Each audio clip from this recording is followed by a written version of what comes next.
hello. Good evening, good afternoon, good morning, anywhere una day in the world. And this is Mohammed Shilan coming to you now from the great state of North Carolina on VOS on the normal program of at 3 o'clock that we normally get. Sorry that we not broadcast the past 2 weeks, and we are back on. I think we'll be doing this and one more broadcasting for the rest of the year, and then we'll announce to you when the next resumption date is going to be in January. Most likely after the first weekend of January, so we'll get a chance for celebrate the New Year and anything else. Also today, my regular co-host, Mr. Victor Mengot, is not going to be present. So in place is a very able person who me in the broadcast before, Mr. Jamboria. We go not see before now this show and other VOS shows. So I go feeling for Mr. Mengot. So hopefully he go introduce himself. As I can always say, I don't have to. He doesn't need any introduction, but I'll let him introduce himself. And also today, I want to make one know say the general rules of engagement apply, and that is mutual respect, respect the host, respect fellow callers, be considerate in terms of how long you take on the line. If you get more that you want to talk about, you get a 3 minutes. We'll get a 3 minute rule limitation. So what will happen? But you can call as many times as you can. But if you just try for help way out, so people are not go there on hold for too long, that when you when you hear the buzzer, because we will remind you, for say your 3 minutes is up, and when the 3 minutes they'll come up, I mean the 3 minute time limit, when it'll come up, the buzzer will go off.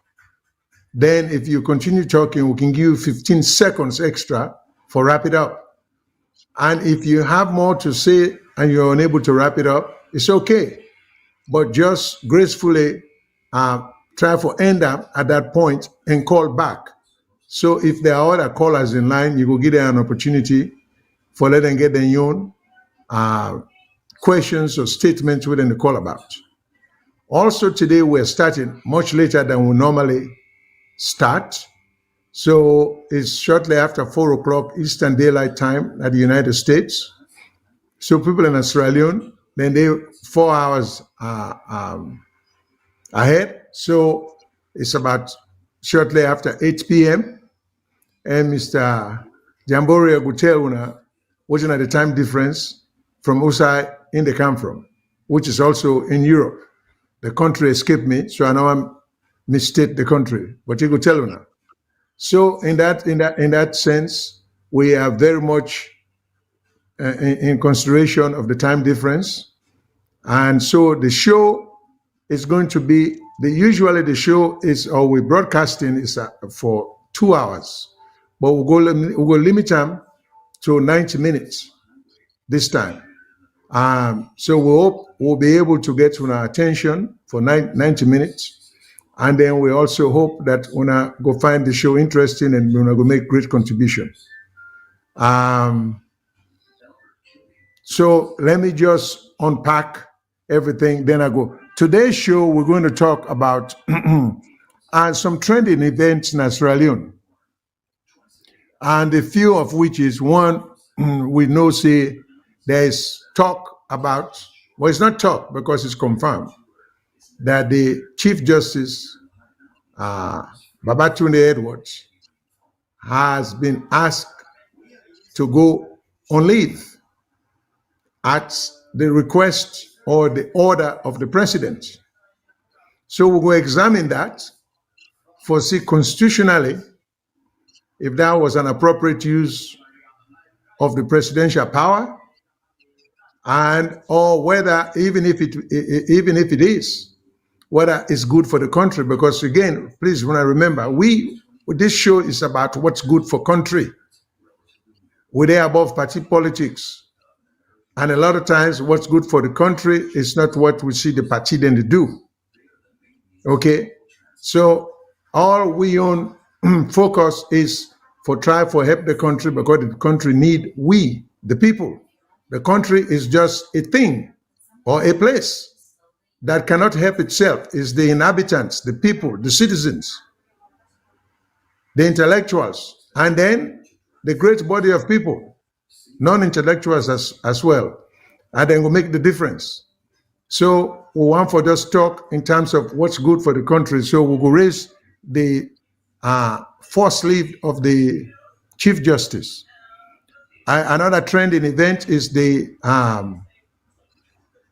implied house arrest of former President Kuruma, because it's not expressly stated that he's under house arrest, but the facts seem for illustrate that he's under house arrest.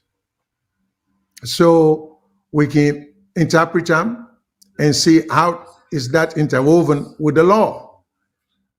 Whether, because in both instances, the one for the Chief Justice and the one for the implied house arrest of the former president, I will raise the issue of constitutional interpretation and due process, whether these people have been accorded due process, and then we will touch on the public emergency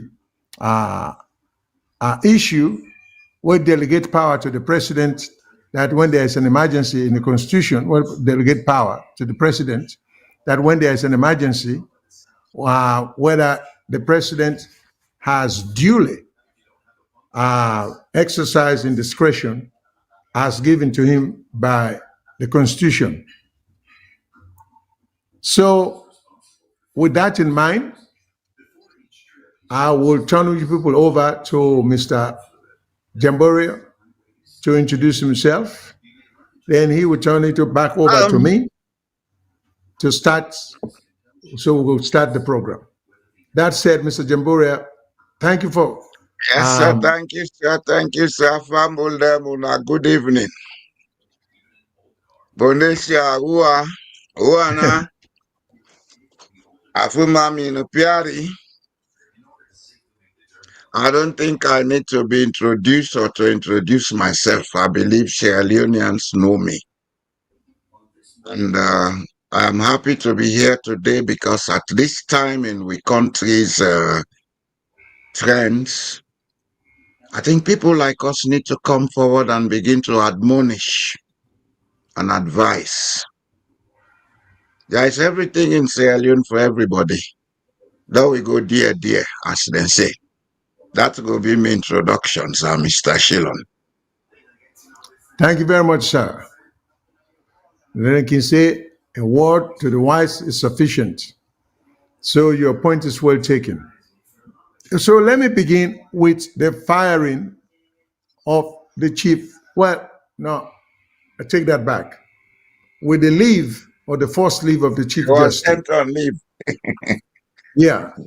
So I will ask the control room for please post on the screen the official correspondences, the request to go on leave, and the appointment of an acting. Then vis-a-vis the Constitution, in terms of whether this was a proper exercise of the power granted the president. So here is the first thing.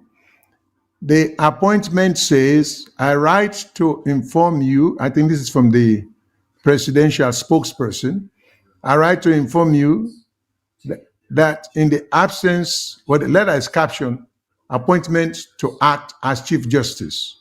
As Chief Justice. Okay. So this is sent to the presumed or the Chief Justice right now, Mr. Nicholas Brown Mack. So the letter reads, I write to inform you that in the absence of the Honorable Chief Justice, who has proceeded on leave, it has pleased His Excellency, the President, to appoint you as Chief Justice of the Republic of Sierra Leone in an acting capacity. So this is the letter that was sent to Mr. Justice Brown Mack, Mr. Nicholas Brown Mack. Then, shortly after that, the judiciary, which I think should be playing an independent role, but I don't know whether they understand what their role is as a co-equal arm of government, then they put out a public notice saying, His Excellency the President, Dr. Julius Maada Bio, has today appointed Supreme Court Judge, Honorable Justice Nicholas Brown Mack, to act as Chief Justice of the Republic of Sierra Leone. Congratulations to the newly appointed Chief Justice. Well, I'm not sure whether the propriety of the public notice is quite in order by the judiciary, but it is what it is. The other issue we want to raise with respect to the leave of the Chief Justice, without knowing or getting into why you raise certain questions we have to raise.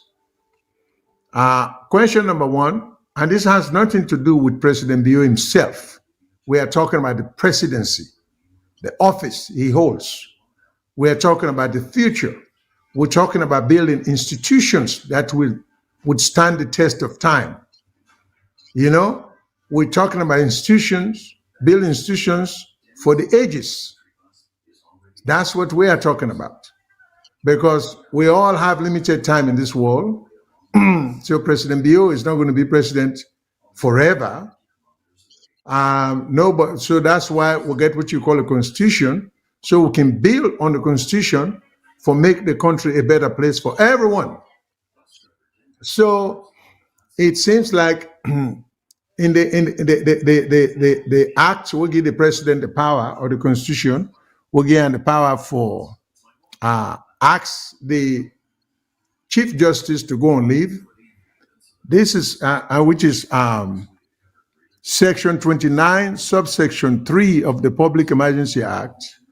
And it says there is a thing here that talks about, oh no, the act way, in fact, no, I get that wrong. The Public Emergency Act is another argument that we're going to raise, but not to empower the president for force the Chief Justice on leave. But here it reads here, where the office of the Chief Justice is vacant, or is vacant. Let's remember the word vacant. Or if the Chief Justice is for any reason unable, let's remember that word, unable, to perform the function of his office, then, so there are two operative words that are vacant and unable. Then, until a person has been appointed to and has assumed the functions of that office, or until the person holding that office has resumed the functions of that office, as the case may be, those functions shall be performed by the most senior for the time being of the justices of the Supreme Court. Now, from my interpretation and my understanding of what I just read, and again, let me remind people that what makes the legal profession so entertaining, so engaging, is that we believe in a basic rule of reasonable men can differ. We can look at something and have reasonably opposing positions or opposite positions. Okay? So that's why when legislations are passed and it seemed to be vague, you know, those legislations should be challenged and brought before the Supreme Court for definitive interpretation of what the law is, or of what the law was meant to be. Because vagueness can create problems. So there, or ambiguity. So we try to minimize ambiguity as best as possible. And sometimes then legislations there are not written in the spirit of which the law was meant. So if control room can put the section I just read back on the screen, let me just say again, where the office is vacant. Okay. Now, question number one, I want the general public, I will appreciate even people of legal background or lawyers to call in and engage in the give and take here. You say, when the office is vacant, if a person goes on leave, It's is not that a vacant. is that a vacancy? No, no. It doesn't strike me as that's a vacancy, because and then the contradiction there is in going on leave is just a temporary absence for a very limited time. Okay, and then they think also say if the or if the chief justice for any reason is unable to perform the functions of his office, we haven't seen, nor have we heard, nor do we know of uh, the chief justice who has been asked to go on leave being unable to perform the functions of his duty. So my main question is it constitutional of the president to even to have appointed someone in the place of someone going on leave? I take the position that no, I think it's an unreasonable, unconstitutional exercise of the president in power. You know, I don't think the law gives him that power to appoint a replacement or an acting in the place of somebody who is on leave. But again, opposing views are allowed when I can raise the issue, you know, and then we will see if Section B will say until the person holding that office has resumed the functions. So generally speaking, if someone goes on leave, there is absolutely no reason to appoint someone in the person's position, because already the rule or the constitution or the act does spell out the fact that okay, there are policies already laid out administratively saying if he in his absence, if the need arises that he has to do something, the most senior Supreme Court justice can act in doing the act that the chief justice himself will have done had he been present. It's almost like a power of attorney, you know. So the general question we may get for the general public is this a proper use or legitimate exercise of presidential power, or could this be tantamount or to an abuse of power or a misuse of power or misinterpretation of the law, you know? And so Mm. callers are welcome because the lines are open. You are quite welcome to call and to say, give your opinion. That said, let me pass it over to Mr. Jamboria, who may have one or two things to say. Sir, thank you very much, sir. Um, I may want to deviate from this legal thought process Oh, you're because quite me, welcome. I like for make things simple. For sabi and for no, now two different things. When you sabi, you get the knowledge plus experience, and you know all the procedures and standards we for follow. When you know, you only have knowledge. Why do I have to start like this, Mr. Shillon? One of the biggest problems we'll get in Sierra Leone presently, from my own background and experience, is that we tend to concentrate on the letters that we call law rather than the procedures and the ethical standards behind implementing those letters. Definitely, what you say, I go subscribe to them. Vacancy, according to labor law, only exists when the service of a person is terminated.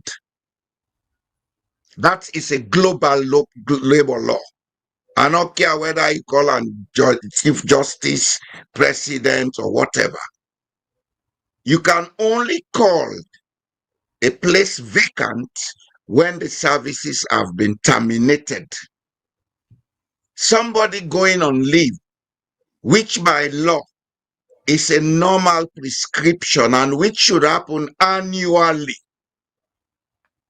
cannot go on leave and leave an office vacant. That's a labor law I am using now. And I challenge any lawyer to go and find out and say, you were wrong. I talk now as a trade unionist, somebody who is conversant with the International Labor Organization conventions and resolutions and recommendations. Okay?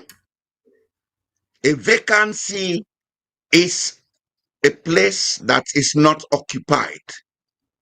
Whoever was occupying it has been terminated, either through election or appointment.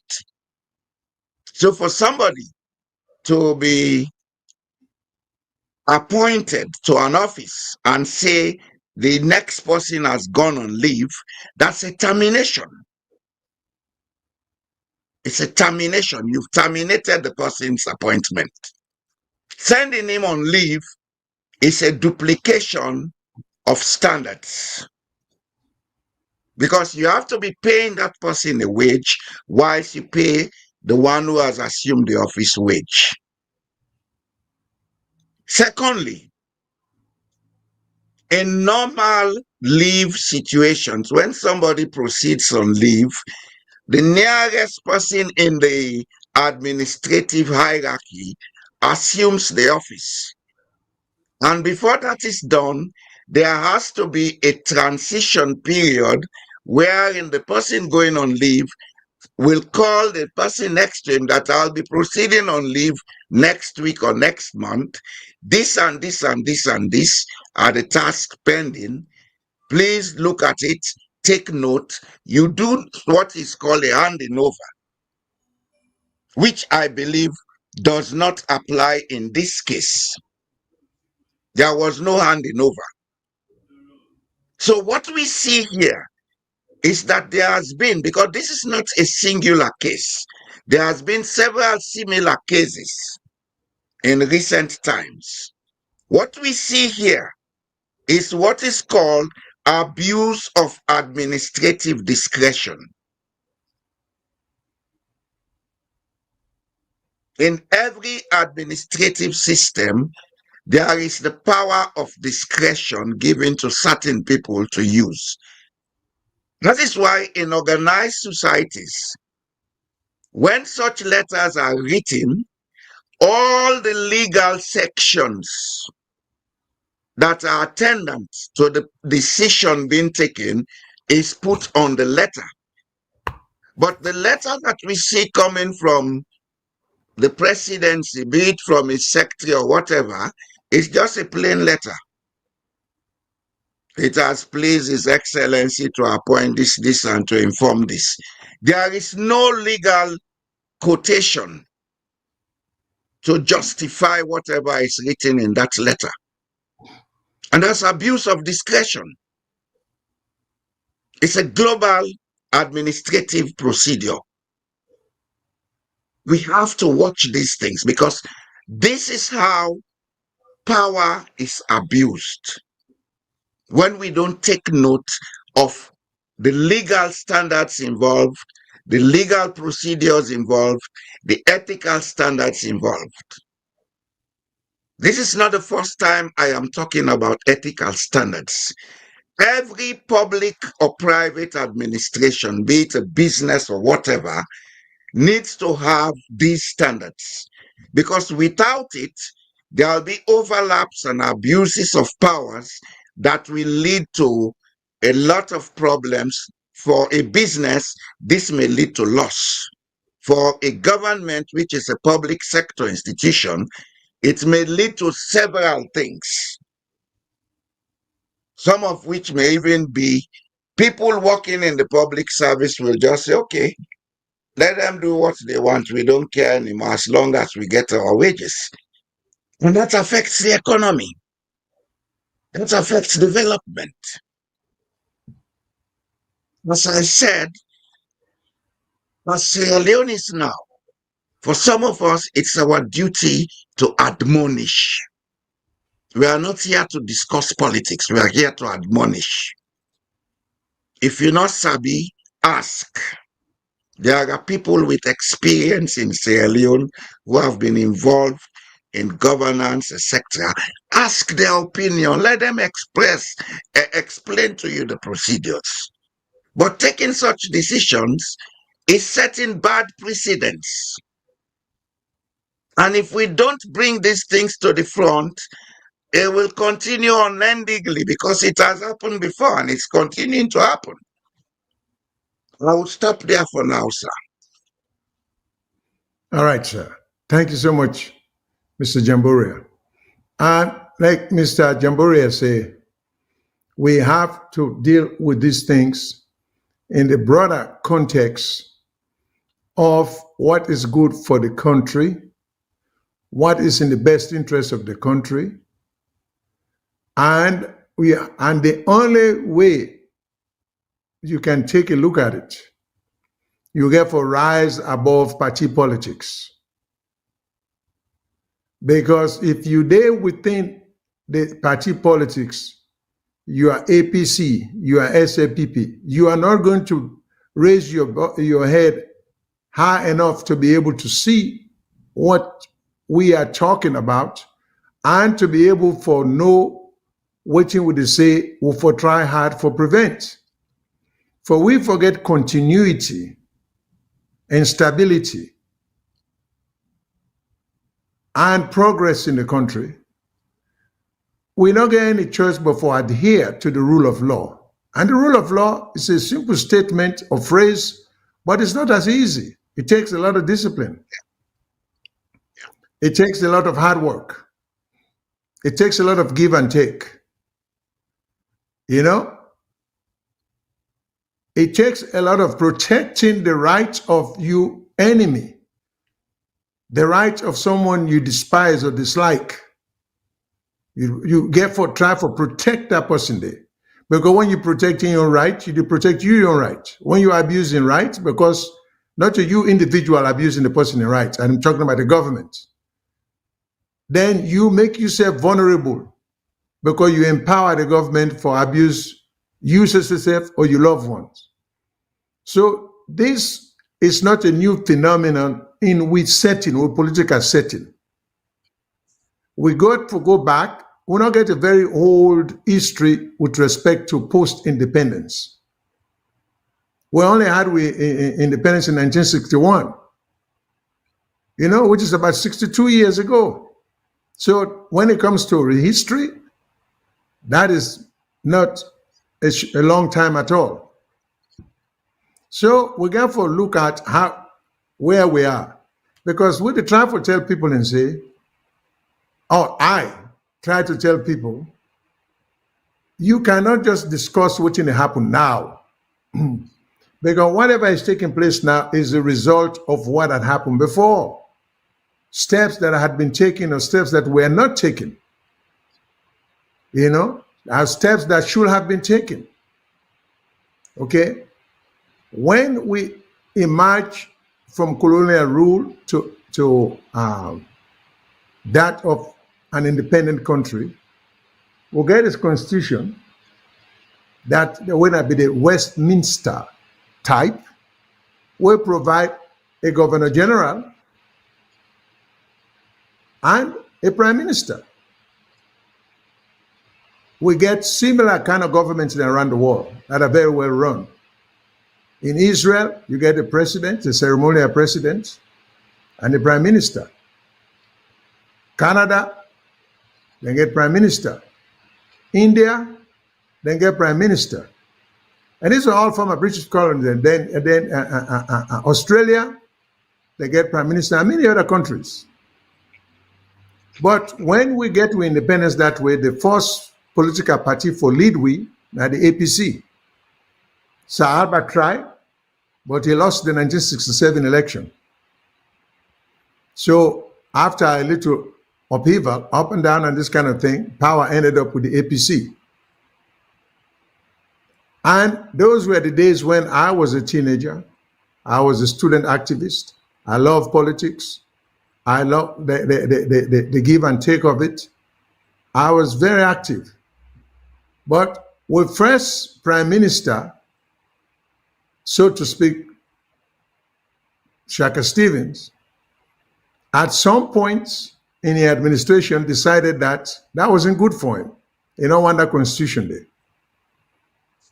He don't want a governor general or a governor to whom he may have to report or hanging over him. So he decided by various form of manipulation. I mean, if we want to tell the truth, before we get to the current government, let me give people a background and some understanding of how we got here. So what did Shaka Stephen, who can call Pashaki, do? What he did was, or what did he do? He decided for manipulate the system and created what he calls a republican system and do away with the constitution the way we had it. And then the republican system produced executive president. They do away with the office of prime ministership, do away with the office of governor general, and just lump all them two powers in the hands of an executive president. The president will get the power. That's how it all began. One man in view. And the truth is, there were prominent people in the APC who disagreed with him, like Dr. Fona, Mohammed Suri Fona, Ibrahim Chaki, who were active members in the opposition. I mean, that will be situated with the young, idealistic people and will be joining party. Will be then when they form APC, when they founding members of APC. They oppose. Then figure say the president or the prime minister at the time was going in the direction when to that they promised the country. But he was able to consolidate the power as he wanted and make himself executive president. And there started this abuse of power because there were not sufficient checks and balances in place. And ever since that time, it has only gotten worse. Successive governments, government after government after government, come, they not take the position of the Ibrahim Taki them, they not take the position of the Mohammed Suri Fona them, people who lost their lives fighting for the constitution not to be rewritten. And they lost their lives in that process. They were accused of treason, okay, and put on trial and executed. So we have to think, lives have been lost in trying to get this country to be stable. There have been fighters in the past. So once that happened, fear, obviously, the Pashaki strike fear in the minds and the lives of a lot of people who just stepped backward after these people were killed. And so Pashaki ended up with free hand for run the country within party APC, which he was not the sole founder of, as he pleased for many years. But successive governments have come. They have not bothered to reverse that trend. They have not bothered to help for build institutions the way the white man left Giwi that were working. Political institutions, civil service institutions, well-structured system. Instead, what we did was undermine the very laws upon which the country had to be administered. And today, what you will see, like I keep saying, and I keep using the phrase incidental beneficiaries. APC made a lot of terrible laws. They passed a lot of bad laws. This is the 1991 constitution. Still, President Bio, they use. I'm not saying he's right, because he too is obligated for straightening some of them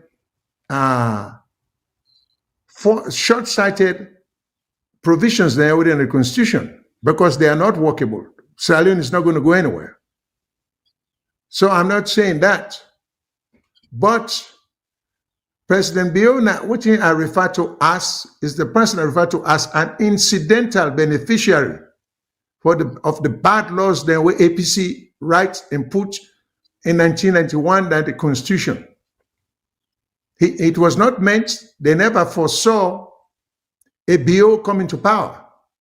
But good leadership calls for not only foreseeability or a vision, but good leadership call for using your common sense.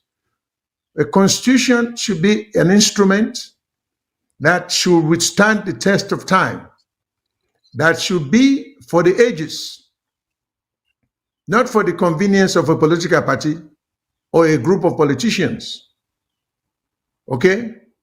So when Mr. Jamboria say admonition, we the urge with Sierra Leonean brethren or brothers and sisters, when are we going to come to the realization that the country needs with intellect, with contribution, and like President Kennedy said, ask not what your country can do for you, but what can you do for your country?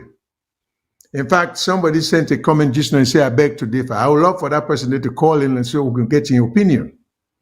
Then there's another question here which says, should we abandon the executive presidency and go back to a parliamentary system?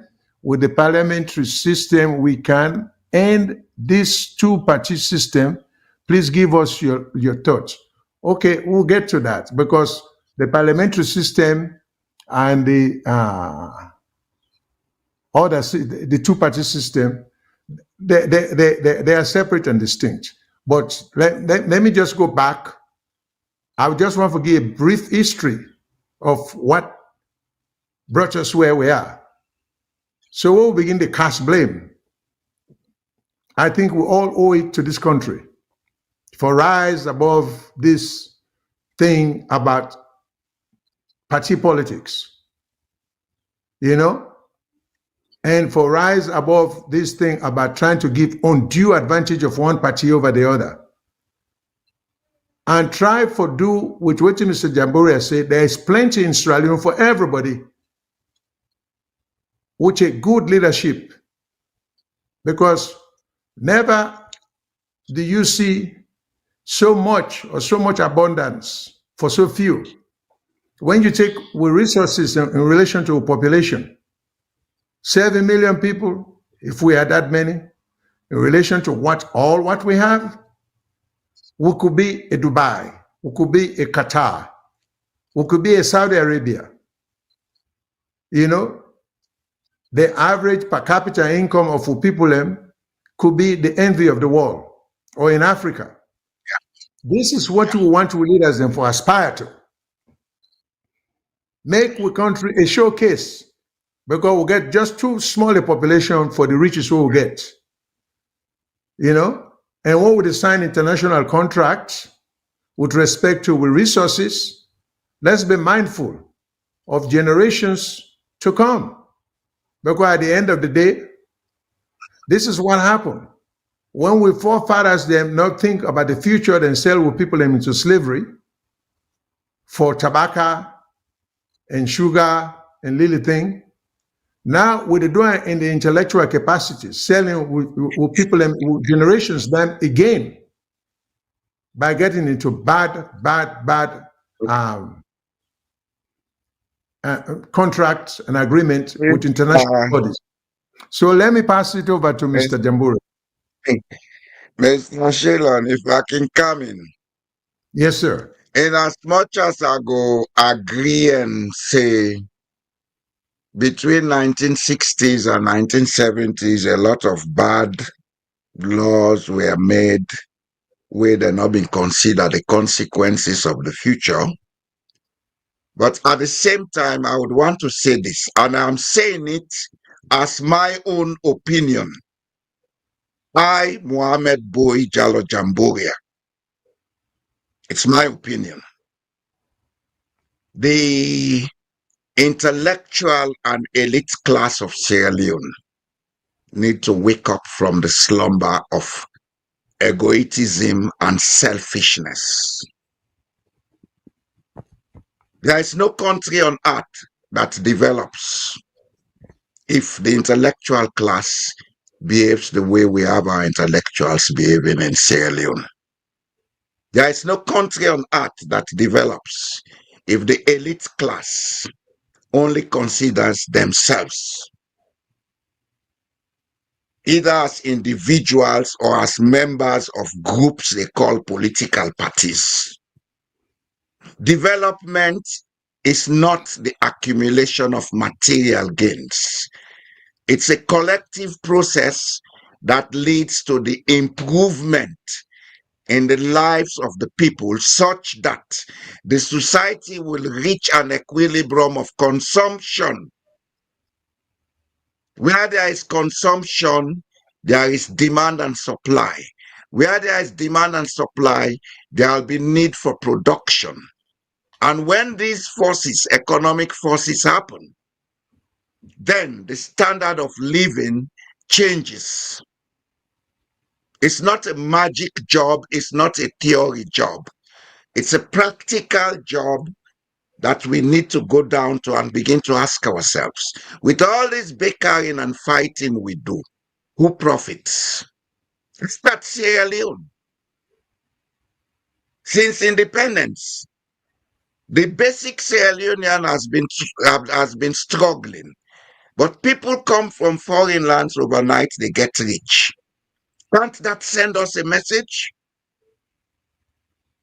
Can't the intellectual class think and say, why are we sleeping? What is happening to us? You see, why did I take this route, Mr. Shillon? There is no country on earth with perfect laws. Even the United States, they have their faults in their laws. The American Constitution that was made before independence has been amended several times. They have not changed it. You see, when there is dishonesty in a society, especially amongst the intellectuals, they create this cheap propaganda. It's the constitution that is not good. It's this law that is not good. Nothing is good in life. Life is always a problematic path. It's something that has challenges coming in. But if the the consideration of let us do it for all of us is there, we will come together and make amends peacefully. You know, for some of us, it's a frustrating thing to see Sierra Leone as it is. And especially when we consider that this is a country where everybody is a blood relative to everybody, irrespective of the language they speak. You find Camaras all over Sierra Leone. You find Koromas all over Sierra Leone. You find Contes all over Sierra Leone. Soirees, Fofanas. This is not what we are here to discuss today. But I'm bringing that into focus to tell us that we're all blood relatives in Sierra Leone. Further to that, we all came to that place to seek refuge at some point in time. This I'm doing a research on, and I'm writing a book on it that will come out very soon. So if we are of that nature, why can't we sit together and talk to each other? Who benefits from all these rigmaroles of abuse of discretion, misinterpreting the laws, etc., etc.? Nobody. If you ask me, nobody. Another thing is, we have always been saying Shaka Stevens did this, Shaka Stevens. I'm not taking any defense for Shaka Stevens, okay? But what I'm saying is this. Let us say Shaka Stevens had done this in 18 years. And since Shaka Stevens had died, it's over 30 years. What have we done to change that? So the answer is, it's not Shaka Stevens, it's us. A people get the government they deserve. Our leaders cannot think better than we think. And we are and become as we think.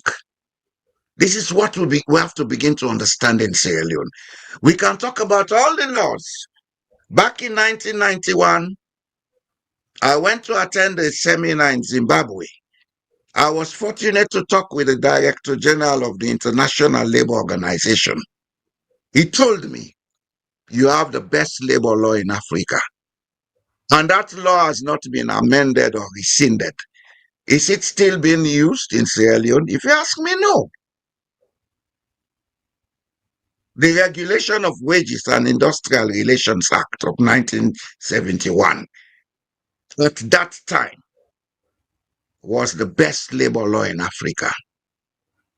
But we've never applied it because of the way we think, Mr. Shillon. And it's time we begin to tell ourselves the truth. The intellectuals have to wake up. No single person can mislead a country if there are no group of people that agree or subscribe to whatever that person is doing. I'll give you an example in the APC. The issue of mainland China and Taiwan came up sometime around the 70s and 80s. Lawyer Desmond Luke was then the foreign minister of Sierra Leone. He had his position about who Sierra Leone should support. The government of Shaka Stevens had their position. They could not meet eye to eye. Luke decided to resign his post. Why do I have to come with this example? There are people telling the people of Sierra Leone today that Shaka Stevens destroyed Sierra Leone. Yes, he did. In connivance with some of the people who are calling themselves SLPP today. Look at the cabinet of Shaka Stevens throughout his reign. 60 or 70% of them were top-notch SLPP people. This is the dishonesty in our society that must stop. We don't have to be dishonest in a country like Sierra Leone where we are all blood relatives. The SLPP incidentally has as its motto, one country, one people. Historically, that is correct. That's very correct. And if they know it's very correct and they are in power now, let them do it. Let them make Sierra Leone one country, one people, not one country, one tribe, or one country, one ideology. Democracy cannot be uni-ideological. And democracy is not about political parties. Democracy is a way of thinking, it's a social way of life. Give people their freedom, let them participate within the ambits of the law. That's what democracy is about. Mr. Jamboria, may I interrupt you? Let me just take a couple of calls Yes, sir. because we have shorter time today. Hello, caller. What's your Okay, name? sir. Who's side you call from? Hello, viewers. This now Umaru the call. Hello, Umaru. Welcome. Thanks for calling. Oh, okay. I just want to make them short. I just want to see for salon. We don't see this trend. Whenever government get an issue at hand, we will play with. They sack some strategic people in some position that we go make it more easy for them. So, but not to that time. My question actually. My question are that I get two question. The first of question are a question to Mr. Shilon. All right. We've been only cry, say prison overpopulated. There are a lot of people where they not get even some reason for they there, then just did it just because of some people not feel okay with them. Now that we don't get this opportunity, because now a sad opportunity, but now an opportunity from at least low empty the prison there. You know, feels at least the judiciary, most of the cases away not that much serious. Then for write them off, if possible, legally, for right from most of the prison terms away where people have done serve for unnecessary reasons or don't for remind for a long time. You know, feel say now this is an opportunity for make we free that space for people and for real criminals in that country. That now one. Then the another question to Mr. Jambura, where I've already always a try for ask. The historians in Sierra Leone, when we do history, we get then say the wide and old and national history. And the wide and old, they talk about a lot of range of things. And we spent a long time there just the land for other people in history. Then when it comes in terms of the national history, when a one book we get, they only concentrate on pre-colonial era and colonial era. And after the colonial era and post-colonial era, we will not get any much things. Up to date, we not get even this Second Stephen era where they talk. If you want to know about Second Stephen, better, pass you read the Rising Sun. If you not read the Rising Sun, and then not all man may get opportunity. Of course, I've been got opportunity for get one, but not all man may get opportunity for get hold of the Rising Sun. And if you not get the Rising Sun, you hardly know much about that time, and then spend over almost 30 years or above now power, and we for don't know much about them. That now we're not able to get that opportunity up to now, as I tell you. Then now the rebel war come, and it take 10 years of we time, 10 years of Sierra Leoneans time. We have spent fighting, and on to this date, you not feel say we forget an history curriculum where it involve the era of the era of the war, what we don't go through. You know, feel say forget history, at least what if for that particular time what we spent, what we people and courts and company and we fair to say because of tribalism, we fair to say because of injustice, because of bad law. You know, feel say we forget them now. Now we school curriculum, they read them. We not feel so forget that part, and now we your history. Almost now 20 something, 22 or 23 years. Nobody's talking about it. You know, feel at least them for involve into the learning system. Let we know what in pass, and then we will no opportunity for meet up and that sad time. Let able learn about her. Thank you very much. All right. We'll go respond to that. I take at least one more call. Hello, caller. What's your name? Where side you call from?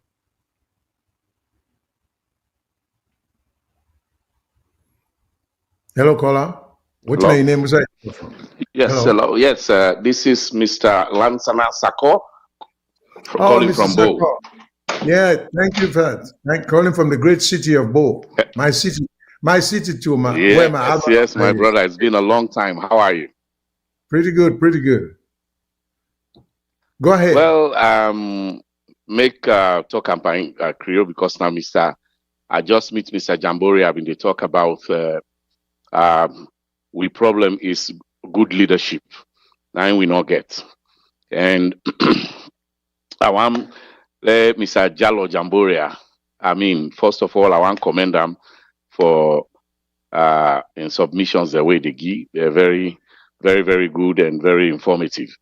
But Mr. Jamboria, you not think say now we for search for leaders through elections, we the citizens, then give it that power they under the constitution law search for the best person we go good for everybody else in the country, whether na party, na tribe, we go come a good for everybody. We get that power day every 5 years. Would they misuse them? But when we're ready, we fingers them with a point them at the president, whether it be by Kroma or it be Madabio or it be Tijankaba. But we have the power to choose them. So why the blame when the country go bad? The blame is always on the heads. Oh, na by Kroma don't spoil this country. Oh, na Shaka Stephen spoil. Now, Shaka Stephen, you're not going to understand because there was one party rule. Nobody else is supposed to challenge the party. So we know, say, that was very, very undemocratic. We know that. But since in your own time, like you rightfully say, don't forget about for blame Shaka Stephen now. It don't pass 30 years where he died. Right? So if we don't try to get things right again. But we, the citizens, them now we they get things wrong. I don't believe saying that the presidents then they get things wrong. Now we they get them wrong because then once they wait in at the lawmaking body, sir. No, go ahead. Go ahead. Hello. Okay. Once they wait in at the legislative part where they make with laws, then give we power. Follow we choose them. The ones where they be the executive branch, then give we power. Follow we choose them. But with the misuse, we power them because of tribe, because of party affiliation, because of other things them, when our personal things and how we feel. We inject with emotions them as opposed to being objective and look for what is best for this country. We know they do that. So me, for a while, I don't stop for blame everything on leaders. On yes, we get some blame where they get it, but the blame is on us, the citizens. Now they go every year at the poll. Me self contest this year.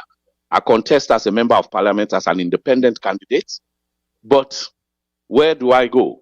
Everybody else na party symbol 444.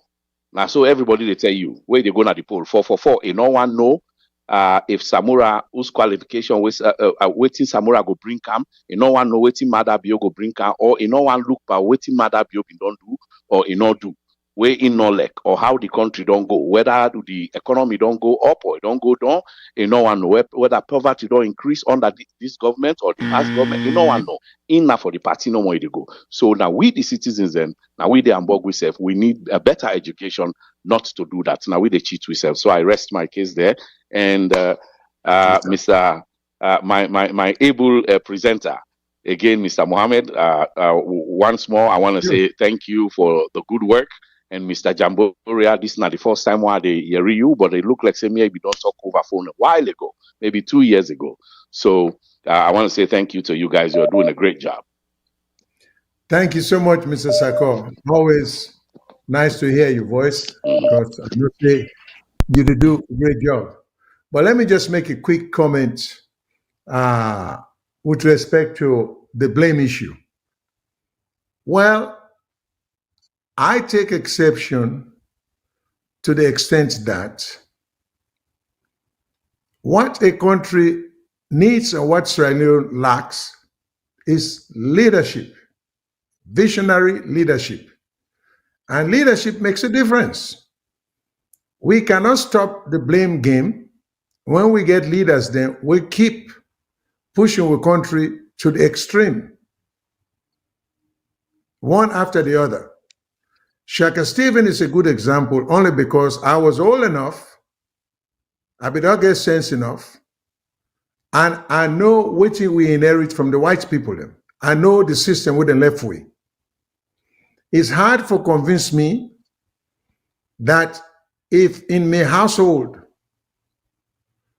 when I work out for, I buy furniture and everything or furnishings and put it on the house, I take one member body and put them in charge. It can't, because I'm getting old, it can't sell everything and even drive me out of my house. So when they talk to me grandpicking them, let somebody say, well, yeah, una grandpapa oh, na great grandpapa be get that property there. It be too bad. 40 years ago, he drew on a great grandpapa, he sell all the things that they owes. But let us stop for talk about that. Not to so life doesn't go like that. It is important to raise issues of irresponsibility, incompetence, mismanagement in our political history, and for remind generations, because the best lessons in future generation and present generation can get. Now, for let remind them of the mistakes that have been made by previous generations. So telling me not to blame Shaka Stephen when I was old enough, where I know seen an underarm, the railroad came to a termination. That was a major employer of people from the eastern shores of Sierra Leone to the western shores of Sierra Leone. We'll get a railroad going across. For say, I not for blame Shaka Stephen, we bring nothing but distress to farmers them, not the east, not the south. We be easily to get the product marketed to the western area and people coming and going. It's hard for me to accept that. For say, this man, when we left Sierra Leone, the Leone was higher than the pounds and the dollar. Now, in presidency or in leadership, Leone begin for lose in value. For tell me, say not for criticize and not bring a name anymore, it's hard for me to accept that. For say under this leadership, that person, the Sierra Leone beget Sierra Leone Airways, which is no more today. We began internal flights from Hastings to Bo to Kenema to Yengama. People in the fly back and forth within the country like how you could do in America. For tell me, say, no mention that leaders, they will bring all that to a stop. It's hard for me to accept that. We began Kingsway, PZ, USC, SUA, GBO, Agenet, you name them. Now under in leadership, all them accomplices them vanish.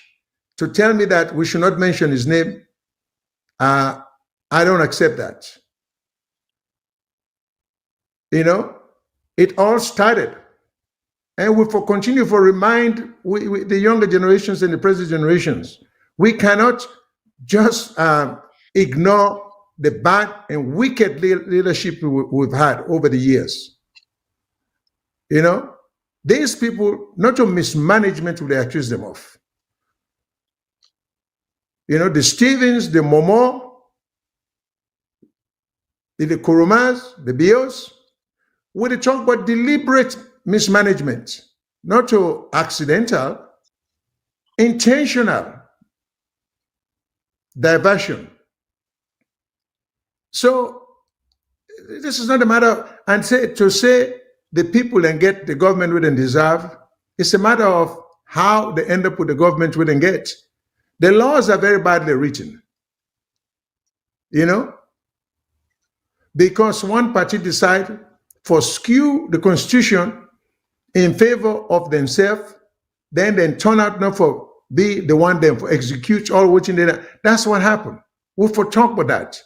We are not going to be able to build institutions in that country there. We've had bad judges, the COE calls. We give political decisions. We should talk about that. We've had very good ones. You know, we should mention their names in the proper circle. What were they within the profession? For say there have been good judges and lawyers. We've had good lawyers like the T.S. Johnsons. You know, so maybe I stand alone, but I cannot see. And let's face it, with current leadership, a lot of them were little boys, including the president, for the era where they talk about so now.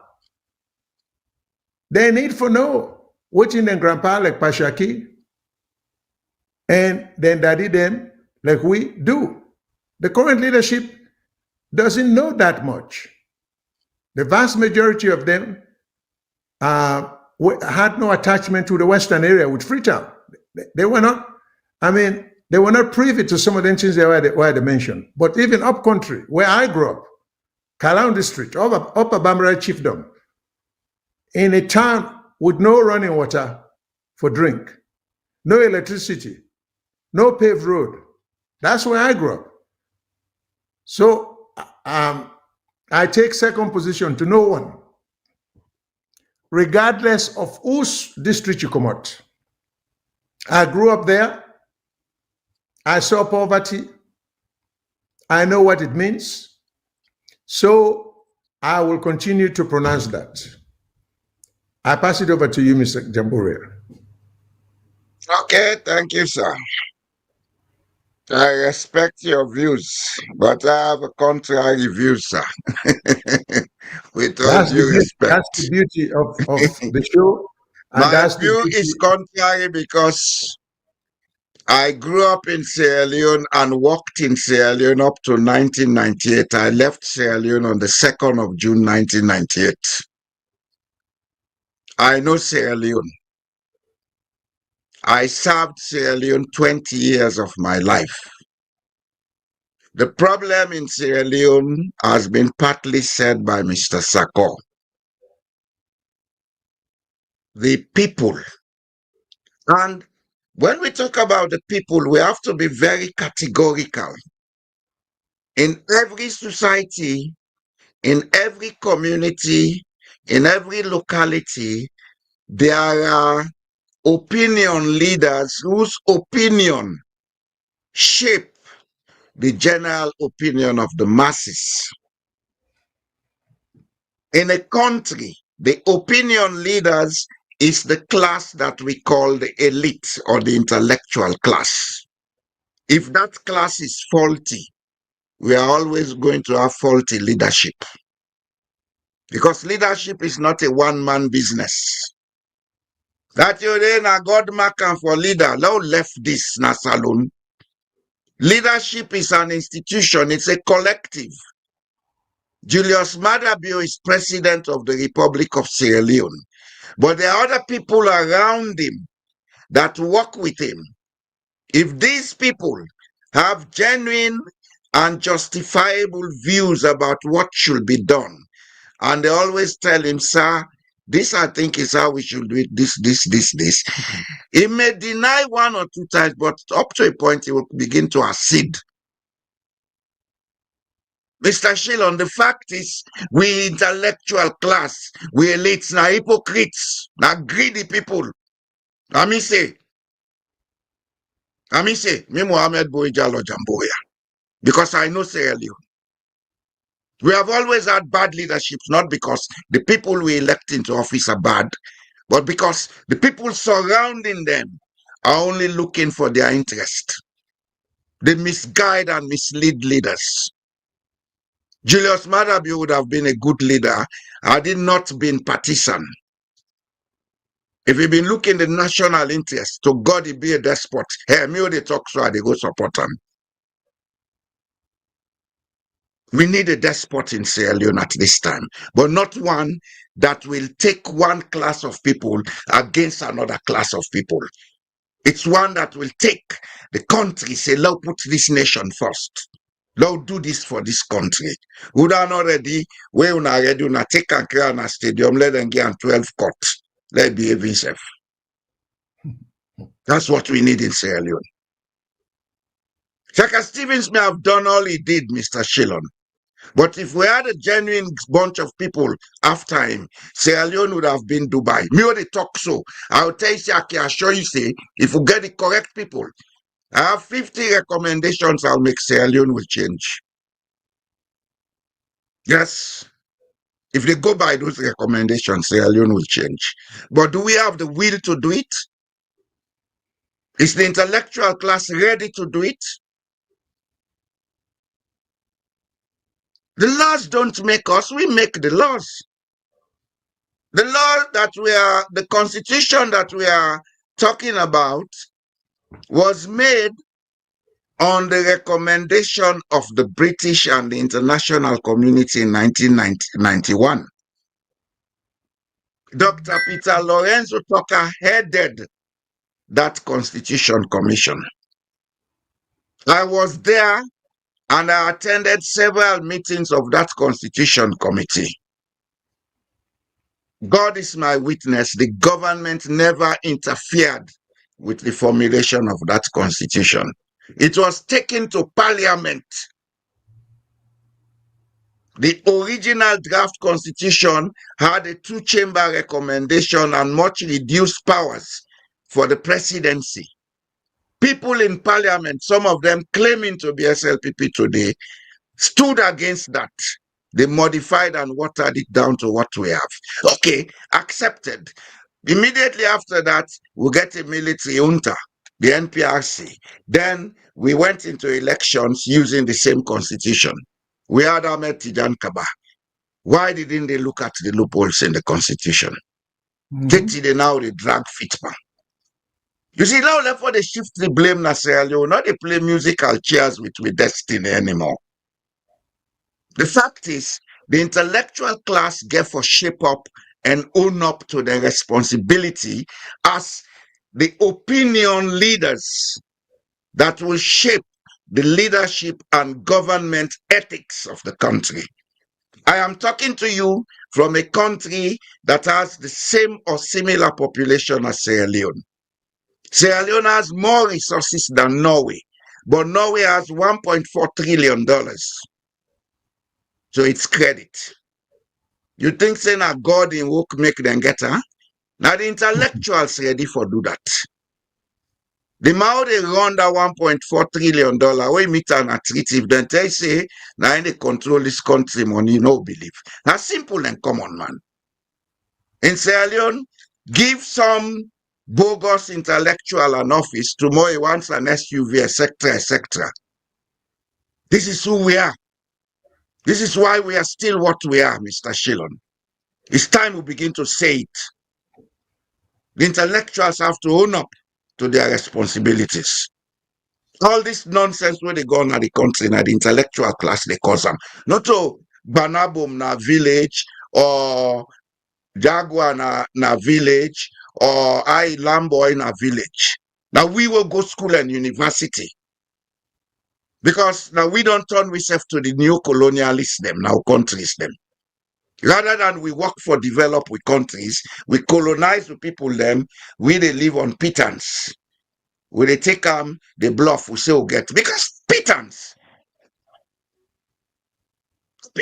You then a public office, you get access to facilities, you get access to money, you begin bills. Pittance. When they put you in the office, you not get used for the use.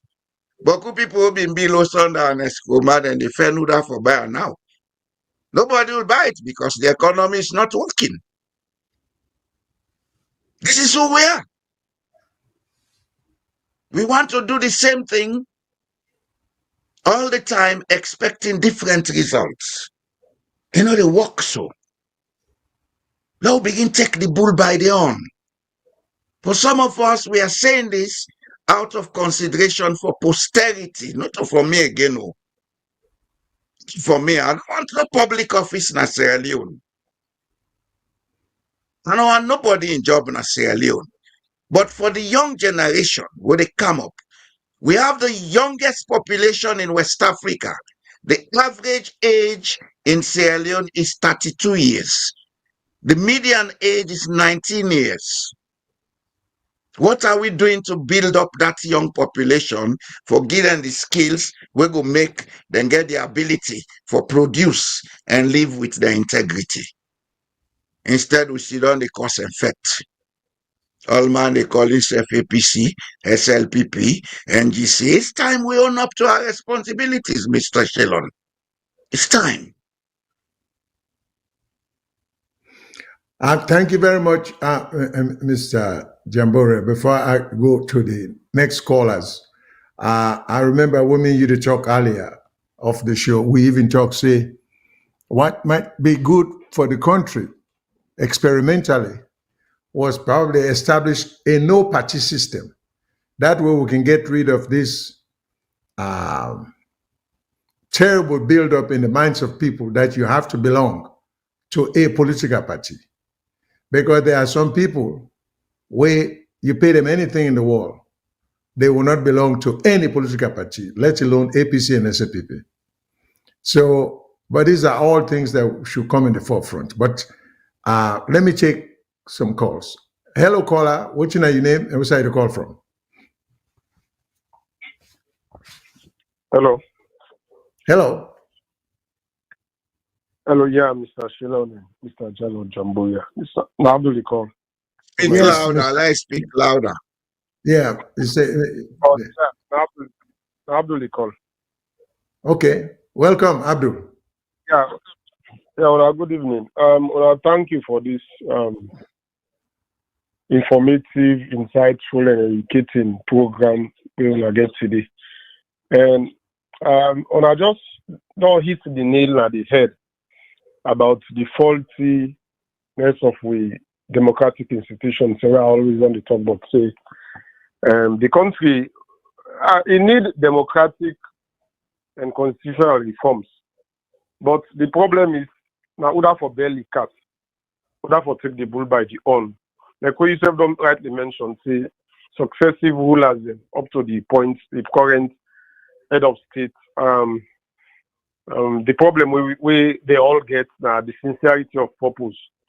Now order for take the bull by the horn for say we pre-colonial time. Sierra Leone, British West Africa, and the sub-Saharan Anglophone Africa, we not be the envy as far as then democratic institutions and then it concerned. So you don't wonder waiting go wrong. Why the leaders follow that pathway and build on them? We the colonial masters then left with we rather. Instead of trying for bill on them, then they try for satisfy themselves because of their ego, feel say we go then have power for forever. I mean, I read one magazine where they talk about leadership, and I one quotation they were I like where it say in politics. They say you usually get credit for telling the faithful what they want to hear, but it equally makes you an elder statesman when you tell your faithful supporters what will displease them. I don't they say the sycophants are waking the meal around the president. Like when Mr. Jalo Jambuya rightly say, the intellectuals say that they don't pull the country. This 1991 constitution, where we only point finger, we all know say it bad. But why now 3 presidents and they implement the 1991 constitution? So Tijan Kaba, President Koroma, President Marabiu. Then 3, they all they see the loopholes, the lacunas in this constitution. But none not get the forthright fortitude and uprightness was this lasted by the on and change them for the betterment of the country and for the betterment of the people. Because when you get good and strong democratic institutions, you go see how the democracy they blossom. When you get our independent institutions and the checks and balances, they like the 3 branches, the executive they work well, the judiciary they work well, and the legislature they work well, then you see how with democracy they blossom. Because even in United States here, the democracy is not perfect, but they can get foresight for see where them loopholes and they are there and fine tune and make and find so that people then go benefit. When you left bad laws, it not only go affect yourself, but it go affect young people. And when you don't retire tomorrow, you go then begin to point finger to say you may get the opportunity. Then you go begin to blame yourself now. Had I known, I should have changed it when you are getting this reconstituted constitutional review committee. I mean, I don't mean to speak to say the president for set up another constitutional review committee. You just add what you want add it. Like the free education, you make a law now, you add and they like the the climate change you add on there. But that Justice Cowan in recommendation, it gets very, very good clauses and they wait for fine. Just add other one then the way you want to let go serve posterity so that it will stand the test of time. I just say I make this contribution as substance. I want to thank you. Thank you very much, Abdul. Always. Hello, caller. What's your name? Where you call from? Hello, Mr. Shilon. This is Omar again. All right, Umar. I just called for make emphasis on my question. I asked a question, but the prison, but I think say we not discuss on. I forget about them. Then at the same time, I still pose my question again to Mr. Jamburia about the history. It look like say the history will be on the land already now. Waiting design for if waiting the wait matter one we learn now will be on the land always. Now that we don't get platform for civic education, and me believe say knowing your history, national history, it is part of civic education because we know say you come out just like what Mr. This probably they talk way within the program. They forgetting him now. Mr. Kutubo TB talk say we know say you come out, you go know who say you go. So in that sense, I want to get Mr. Jamburia. I'm really glad he make you answer my question. Okay. Then Mr. Sako talk something. He hit on the point. Okay. Mr. Sako talk something. He hit on something. You see, he talk about the people. He blame the people. But obviously, the people, it just stand like where you get Mamana Os. He cook 2 plazas, cassava leaf and potato leaf. He asks you let you choose. So you know, get no option. It's either you choose cassava leaf or you choose potato leaf or you go na bed with nothing. So now, so the Sierra Leoneans so left. It's either they choose APC or they choose SAPP. And the people always stay there, just like what the politicians and say, the people are always resilient for at least for be at for see all the time then go out and choose leaders. But now, Mr. Sako they talk say the people them. Now at the ask Mr. Sako, would I feel say the people go trust and then go give them power? We don't they see people where they come, where they stand out, say me I'm not in a SAPP, I'm not in a APC, but when they lost election or when they don't make well in an election, they don't be at the test of time, then end up for good. The people themselves don't show say, the politicians and themselves don't show say, that they tell people and say, it's either APC or SLPP. So with the people are left to only 2 choices, APC, SLPP, cassava leaf and potato leaf. So it's either you eat one or he decides say you go na bed with angry. So now the condition is Sierra Leone has zero left in. The only thing it got for take time, it got for take generation, it got for take a lot of civic education. Not only the ordinary Sierra Leoneans, but even the politicians, some did that civic education. Believe in me, some need that because some don't know what they do, they don't know what the country stand for, they don't know what they stand for. Even the office is the way they do. Some people no say for make you perform for what they elect you for. Now part of your integrity, where you for defend. They don't know that. So civic education, it boil a lot of things. And I come again to the same thing again. Now we try for no force, who say we come out. Me and a man so talking there against history. But as he say, this particular history, they don't ignore. And when they see the same problem, they go, you talk about this constitution and this same war, rebel war. This constitution, all now one of the problems that we make could get 10 years rebel war. And the rebel war don't know. They talk about that. They don't get no way they know that. Nobody they talk about that at the schools. So the only thing what they see about the rebels or now when you see somebody in foot court, remember so we get war. Other than that, they see nobody they talk about that. They don't just forget about everything. As if now holiday Sierra Leone go in that 10 years. So yeah, I go appreciate you me to answer my questions. Thank you. Okay, Mr. Shilon. Thank you. Now I will yield to you, Mr. Jamburia. Mr. Shilon, I can answer on the history side. Yes, sir. Yes, sir. Yes, sir. For right to history as a true history, me not a historian, let me make that clear. By profession, I'm a geographer and a social scientist. Okay? Then I get some knowledge in information technology while I learn Norway. Why did I decide to go and do this research into our history? Now, for this same problem that I grew up in Sierra Leone for realizing we get common surnames in the country. We defend across all the tribes or linguistic groups. Secondly, because the job when me people let me they do, then they transfer every year, I'll be able to know Sierra Leone at the time where they go to school. One of the things which stand out to me is that every district in Sierra Leone has a place called Sumbuya. A few Sierra Leoneans know this. If they know and if they don't know, say, that they all over the country. Every district in Sierra Leone has a place called Sumbuya.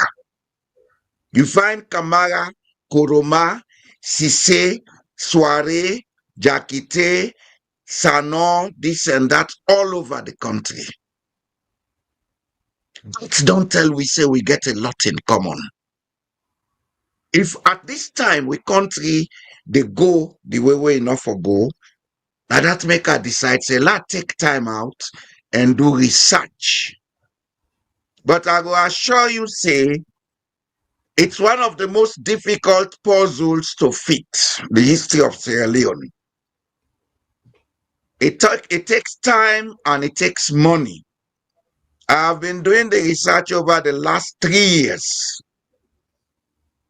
I don't begin right, and I hope for finish the writing, the first edition. It's not a complete work, it's first edition. I hope for finish between February and March. From what I don't find out, Sierra Leone gets 3 origins. 3. Now 3 places where people then come out come. The batch come out up that is Senegambia, come south. Then one and day you find them mostly in the northern province and the eastern province. Then get common surnames: Fofana, Sise, Jakite, Mansari, etc. Then you get another batch, we've been there. But then people let me don't come long ago. Then don't live so much together that then language is them very common. Between the Bolom and the Timini, then get words them, now then languages then they were in a common words. The Timni man is called man, Langba, man, a man, Langba or Langba. The Chabro man they say Langbain. The Soso back been there with them, but the Soso, na Jalunka we can at the coast can join them, so then language modify. The Soso man they say Nambara Soto. The Timni man say Ipo Soto Nambara. Both mean the same thing. And across all the languages in Sierra Leone, you get words and phrases with common. So, and for answer this we brother in question, we history, as him been say, they not teach you then teach you foreign history. And the history we then teach you about ourselves is all about heroics, not a real history. It's heroics. This do this, that do that. We never examine the connection between we. Why Bible be able to talk to all the other chiefs in Sierra Leone, that is never told to us. But our people knew they had that connection. They had that blood relationship. The ruling houses in Sierra Leone knew they had a common background. So they had a kind of cooperation where we history not they tell we. If we get for talk about we civics today, not about green, white, and blue or national pledge. Now what in common about we for bring we together? Now for talk about. And by the grace of God, I don't start that project. I'll go forward with it. I'm not asking anybody for anything. I'm doing it as a legacy I'll leave for Sierra Leone. Now, okay. Well, let me take a caller.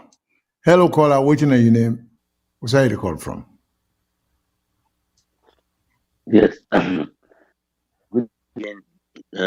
Welcome back after the break. Thank you, Una Mr. Mustafa. yes, Mr. Fode Mustafa, yes, sir. Yeah. Una abandon we somehow. I don't know what you will do. Una left we for 2-3 weeks. We not see una. Anyway, una thank you for the program. And one thing I want just mention, Mr. Shilon, you talk about the local transportation, air transport. Even during the war, me and Papa been take a flight from McKinney to Kwedu. It take back a flight from Bo to Kwedu by aeroplane during the war. I think that was 1995 when Papa take flight. So that time the Czechoslovakia may not go already. Now during the war, now everything die out. I just want to make the observation. Because my papa be they do some business where be they do some farming products them because of the ambush them in Boku. So it be they use helicopter, plane them, local plane them, and helicopter them for transport in goods them. That's how I just want to make you know because me I see am for myself during around 95, 94, 95. And the thing back way I want just talk about this judiciary. You see, uh, the president them all don't get. Then they do the same thing. And the scrum up self, even if you appoint that mommy Umu Awati Janjalo, I don't know the name again, but now one Yeah, lady. name. That's her name. That's her name. Yeah, I watch it. yes. Yeah. Now so them pull them back, now so pull them out charm. Yes. So you see, so the same thing back now some other people been pull charm. All of them are leave, then they send them home. This then they send them leave. As well, Mother, you pull this jam, a car with Baba Tunde, and he pull back Baba Tunde, car with this other man. This Nicholas is the Bradman. same thing when they do. The people that really broke the law normally in a salon, a government. But then they talk say, oh, we're here for be law abiding. But then they broke the law. And but if you count this to them parliamentary people, if you can't talk about them, if they don't talk, they don't defend that action where the president do, you go wonder. Because people and they go define a consultation, lawyer them, can't talk about consultation. What do you mean by consultation? Talk about that day and night. He end up like I end up. May if you call them, if you can't talk about this action about this leave, you will not get anything out of it. It will be something again where you go one tell and thank you for that what they not can explain to you. This is exactly what thing they happen at the country. Nobody no want do different thing. Everybody just to do the same thing, but we want go before. Last thing I want touch on where Mr. Sako talk about the people. Me, why I blame the people them now because don't just make a president. A president not forget a 2 term. It's not written anywhere. If president come, Marabio for instance, he don't do the economy so bad. He don't spoil the currency so bad. Una take her, una send them after 1 term. Anybody will come after them will hold tight. And particularly why I blame the people in the country, Mr. Sakosi, the Southeasterners, the way they get the vote overwhelmingly, they give them a lesson. Say, we don't go take nonsense anymore. He come after 1 term, they vote for other person. Believe him, any president will come, go change the ways. He go change the constitution, he go do other things different for let the people in lives and go before. I mean contribution that is sir. Thank you very much, guys. Thank you very much. This issue, I know, because we begin one more thing on the topic, as one of the topics that we want for discuss, in addition to the forced leave of the former, or I assume the Chief Justice, we also want to talk about the current circumstance of the former president. I think it's important to touch on that. So I'm not going to dwell too much because I get very strong views. And besides, people in the middle, I don't know when I will miss the earlier comments we'll make with respect to, in fact, whether the president asking the Chief Justice for go on leave was a reasonable or justifiable or proper exercise of presidential power. I take the position that it wasn't, only because we don't put, I can ask the control room for put them back on the screen briefly, but we never get time for deal with them again for when I will miss my position. But it reads where the office of the Chief Justice is vacant, or if the Chief Justice is for any reason unable to perform the functions of his office, then. So we do know, say, the office of the Chief Justice is neither vacant, nor is the Chief Justice unable to perform the duties of his office. So the subsections that we follow that statement there are not back up the general statement, you know. So we would not put that up. We don't have for dwell into that because I want to touch this Anis Kuruma situation. But it's clear that for we lawyer then back home, we, you know, then for the challenge then things there.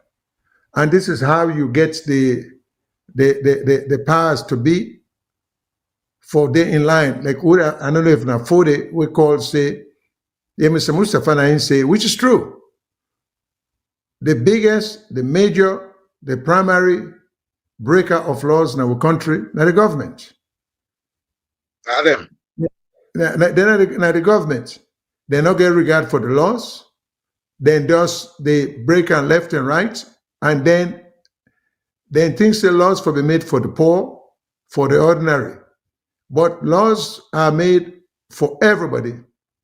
And the Constitution is primarily made for the government, not the people. I keep reminding people, those of you lawyers, they want to be constitutional scholars. That's Sierra Leone, because it's a new field.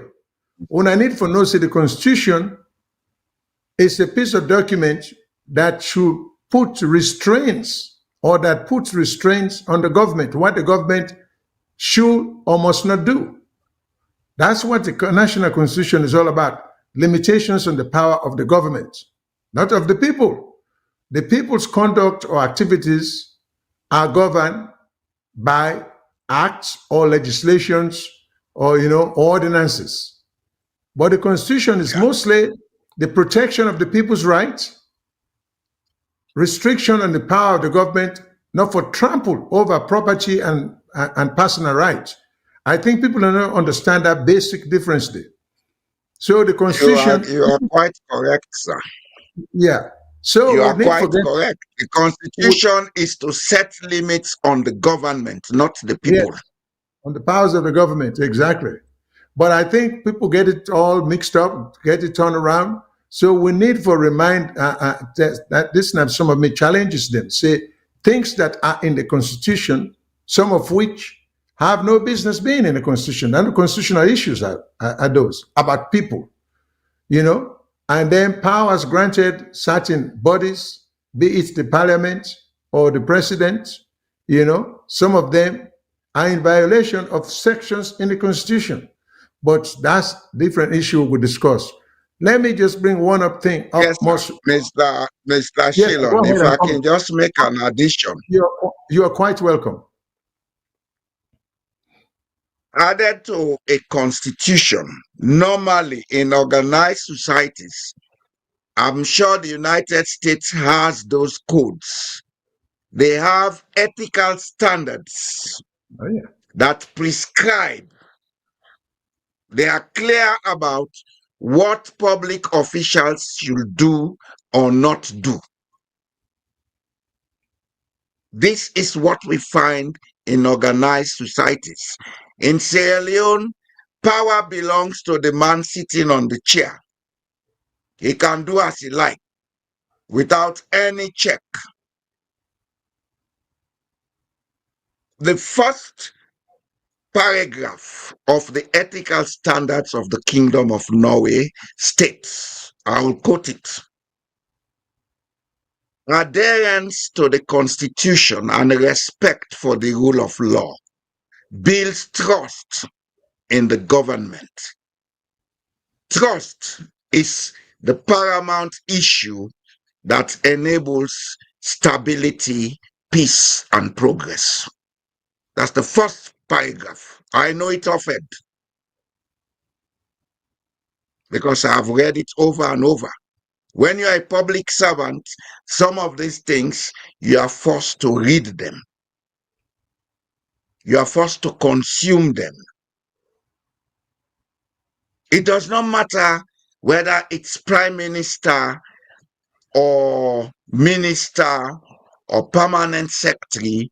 If you broke the ethical standards, there are consequences. The last time when there was COVID, the prime minister had a birthday party. The law states, by then the regulation, not law, because it was never taken to parliament. The regulation said you should not have more than 20 people assembled. Unfortunately for her, a cousin she did not invite came to the place. They could not tell him to go. The police came in. They had to fine her $2,500. The prime minister, the head of state, was fined $2,500. And she had to go on television to apologize to the people for breaking the law. In Sierra Leone, na the pa, na the mommy, they are next to God. This is what we have made our nation. That's why I say the intellectuals need to own up to their responsibilities, sir. Because all of these laws, the examples, the government should be the example, not the law. Then say example is better than precept. If public officials cannot comport themselves properly, if public officials cannot uphold the laws of the land, they should not expect the people to uphold the laws of the land. They have the greatest responsibility when it comes to law and order in the country. And where there is no law and order, things would happen. Now there would be on a saloon. Now everybody, they point the blame pan. Not anyone, now we all. Now we all. The leadership, as Mr. Sako said, now we they choose the bad leaders. We surround them with your opinions. Padua no more, nothing they come up behind that. Now they pass so nothing they come up behind that. Now I no get water, I no get electricity. Net count, I know sleep with collapse. See now they come up behind that. That's true. Oh, go ahead, sir. Yeah, in furtherance of Mr. Umar's statement about the betrayal and Mr. Jamboria in statement also about the abdication of the responsibility of the intellectual class or the elite class. Yeah, Mr. Umar was right, because we get very important recent histories such as the war. We get a whole generation now, kids who are in their teens, in the early 20s, don't know anything about the war, like you say, like Mr. Umar say, other than seeing somebody with amputated limb, then they say, oh, now the war they get them from. That's all our children know. And the reason why you go blame the elite class again, look at all the changes they don't make the educational curriculum. They still haven't added things like as important as the Civil War as part of it. And whose responsibility is it but the elite class? So the more PhDs we have, it look like the more astray we get in terms of So they become neo-colonials, sir. They are the neo-colonialists. Indeed, because they are looking down on the people, then take the people for granted, then figure say, oh, these are illiterate people. But this is the way we think of ourselves, because I know this as a fact. I remember many years ago, I was involved with a group. This was in the 80s. They were going to try to build some affordable housing and some Sheraton hotels in Freetown, Kenema, Bo, McKinney, and then they were going to build what you call low-cost housing. Because if we remember, now the last time we didn't build low-cost housing over 100 years ago, I believe, with the Richmond and Bill na Kisi area.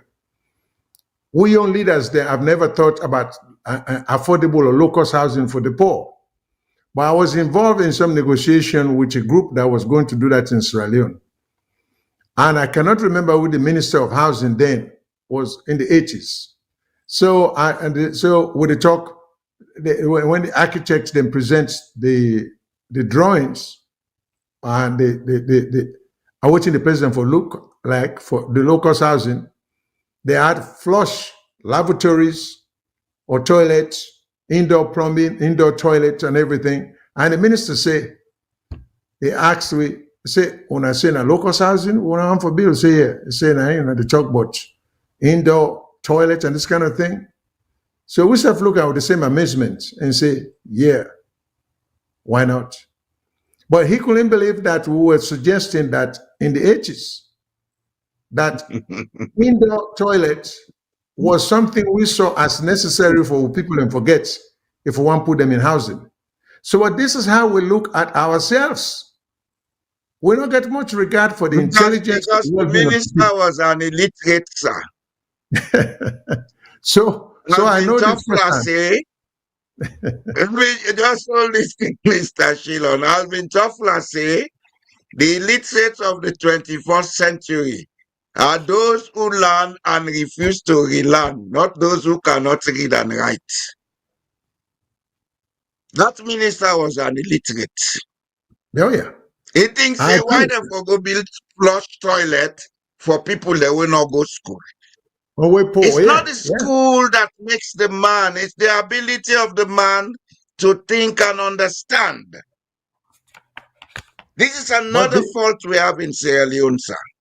But this is how our intellectuals look at our people. These very guys who are in power, they don't consider their people that much of human beings. They look them as instrumentalities for the misuse, for attack orders, based on political tribal thing. That's all they think. Then we intellectuals there, that's all they think our people are. You see them about they lost their life. You accept when I said they should carry the blame. You don't begin talking the reasons. No, I agree with you. I'm in agreement with you. 100%. So there's a serious failure by the elite class or the intellectual class, because in fact, what they've turned out to be, the intellectual class has turned out to be excess weight on the system. They're not we are the colonialists now, sir. We colonize our people. Yeah. So that said, because we'll get a lot we can dwell on, but we'll round up. I think we only get about line. Well, first of all, we don't go past the 1.5 hour. So we're close to 2 hours. Yeah. But, so let me just throw in. We also hear about, again, when we talk about the rule of law, we hear about the president or the former president, Anes Kuruma. Again, is believed to be on house arrest. There are conflicting information. Some people say he is not under house arrest, but because the first day when he was interviewed by the police, he had nothing but high praise for the police. And lawyer had nothing but high praise for the police. He was allowed to go home because since he get a residence in Freetown, so with no condition. The second day, it appears that the second day, which was more extensive, the interrogation was more extensive. At the end of it all, then first of all, release him on which he then referred to as impersonal recognizance, meaning he bailed himself. He was put on bail, but he signed out for himself, which is a little bit interesting. And then in connection with that, I think the Minister of Information went out, and this is the thing. This is what you talk running governments in a bad way. This is to be a purely justice system. Now the Minister of Information comes in and he put out some notice out there saying something to the effect that he's under house arrest, he's restricted, and then you get this Chernobyl who said after the, let me read something what Chernobyl write. After the second day of questioning by the Sierra Leone police, former President of Sierra Leone, Ernest Bai Koroma, has been granted bail on self-recognizance and with the condition that he stays in the confines of his property at Godrich with restricted number of visiting guests. 3 from his family, restrictions being placed on when a man they in distress and family now need the most. But it seems like they say it can't get more than 3 family. And we know we in Africa will get extended family because the Western definition of family in your wife or your spouse and your children. Okay, but then say 3 of his family and 3 from his party. The conditions include that he can't step out of the house without the express permission of the Inspector General. I can tell you right there, that's a violation of the Constitution by the Inspector General. You cannot restrict the man's freedom of movement. You see, this is the thing. The government, again, breaking the law. The Inspector General. Misuse and abuse of discretion. Exactly. This is the concern. These terms will apply until his return to the police to continue the questioning on Monday. Well, how do you release a person on bail when he has not been charged with a crime? What are the crimes? You see, this you see how we know they follow we own laws everywhere we get in the country. What are the charges against him? Now, I'm not a defender. Anybody, whether you hear me to talk, I always indict APC as well as SAPP, but I look beyond the man. This is love of country that propels me. You know? So main thing here is where are the charges? Why should his freedom be restricted? Why you not charge him with a crime? What you need to say he was released on his own personal recognizance? Why? I mean, it's just ridiculous and silly. But is this what we really want our country to be? You know, I just want people to understand. Or are we going to strive to make our country a better place? Isn't this too much power being given to the police? Why should the Inspector General get the right for abuse somebody in constitutional right? And this is, again, we know they try for recognize the Constitution itself because we think it's just a piece of paper. You know, so I'm just bringing that up. If Mr. Jambura, if you get any contribution to make to that, but these are some of the main observation. And if the former president has not been charged with a crime, why is he being put? In addition to your observations, sir, there are certain pertinent questions that need to be answered. When is it legal to administer a house arrest on somebody? Who administers it? Because if somebody has gone to answer to a call and you have granted him bail to go and come back, that means he has to have freedom. Secondly, looking at the status of the person you are dealing with, is he a flight risk? Look at the status of the person. Is he a flight risk? If he is not a flight risk, why administer a house arrest?